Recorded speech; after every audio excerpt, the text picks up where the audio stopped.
Realistic drawing बनाने के लिए तो एक्सपेंसिव टूल्स की जरूरत पड़ती होगी। अगर तुम भी यही सोचते हो तो तुम बिल्कुल गलत हो। आज की इस वीडियो में मैं आपको यही बताने वाला हूँ कि मैं कौन कौन से टूल्स यूज करता हूँ एक रियलिस्टिक ड्राइंग के लिए, और आप कौन कौन से टूल्स यूज कर सकते हो एक रियलिस्टिक ड्राइंग बनाने के लिए। और एंड में मैं एक आपको ऐसी चीज और बताऊंगा जिसको अगर आप फॉलो कर लिया ना, आप रियलिस्टिक ड्राइंग बना लोगे, कंफर्म बना लोगे। तो सबसे पहले मैं आपको एक चीज क्लियर कर देता हूँ कि रियलिस्टिक ड्राइंग बनाने के लिए एक्सपेंसिव टूल्स की जरूरत नहीं है, बिल्कुल नहीं है। आपको जरूरत है तो सिर्फ एक ही चीज की, वो है स्किल। हाँ, मैं ये मानता हूँ कि एक्सपेंसिव टूल्स जरूरी हैं थोड़ा इजी करने के लिए, लेकिन ये जरूरी नहीं है कि एक्सपेंसिव टूल्स से ही अच्छी ड्राइंग बनाई जा सकती है। ये बिल्कुल जरूरी नहीं है। वो हाँ, थोड़ा इजी कर देते हैं हमको करने के लिए, ड्राइंग करने के लिए, लेकिन वो हमारी ड्राइंग अच्छी नहीं कर सकती। और अगर मैं आपको एक बात बता दूं कि मेरे पास खुद के पास अपने अच्छे टूल्स नहीं थे। मैं नॉर्मल पेंसिल से ड्राइंग करता था, नोटबुक के पेजेस पे ड्राइंग करता था। फिर बाद में धीरे धीरे इम्प्रूव करा मैंने लॉकडाउन में, यूट्यूब से सीख सीख के धीरे धीरे इम्प्रूव करता गया, तब जाके मेरी ये ड्राइंग अच्छी हुई है।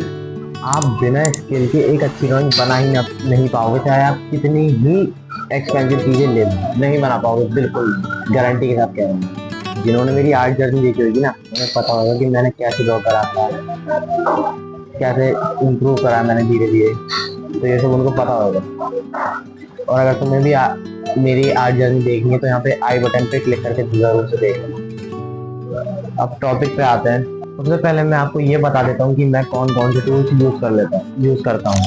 सबसे पहले आर्ट लाइन और फेबर कास्टल की शेडिंग पेंसिल, एक मैकेनिकल इरेजर डॉम्स ग्रो का। अगर आपका अच्छा खासा बजट है तो आप Tombo Mono zero eraser buy कर सकते हो।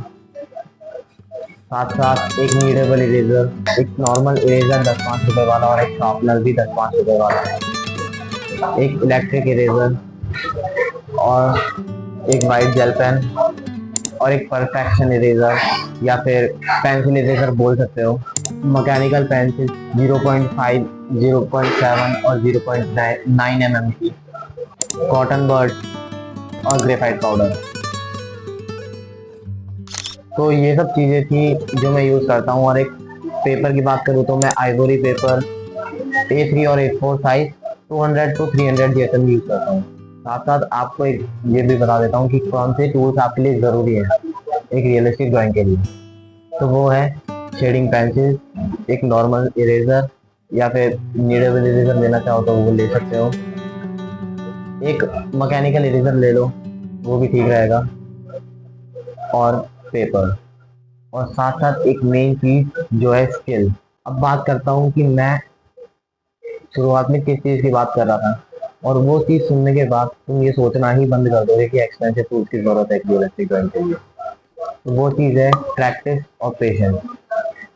हाँ, अब तुम खुद बताओ, तुमने एक साइकिल ली, तुम उसे चलाना सीख रहे हो, एक बार गिरे, 2 बार गिरे, फिर तुमने उसको चलाई नहीं।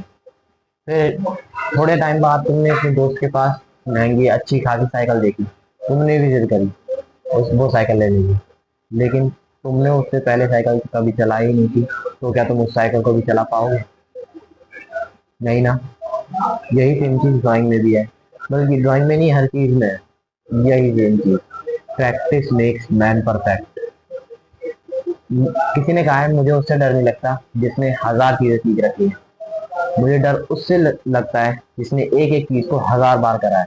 और अगर तुमने ये वीडियो लास्ट तक देखी है तो कॉन्ग्रेचुलेशन, तुम औरों के जैसे नहीं हो जो पहले ही वीडियो को छोड़ के जा चुके। और अगर तुम्हें ये जानना है कि मैं बियर्ड कैसे ड्रॉ करता हूँ इजी और रियलिस्टिक वे में, तो स्क्रीन पर आई हुई वीडियो पे क्लिक करो, मैं तुमसे सही मिलूंगा।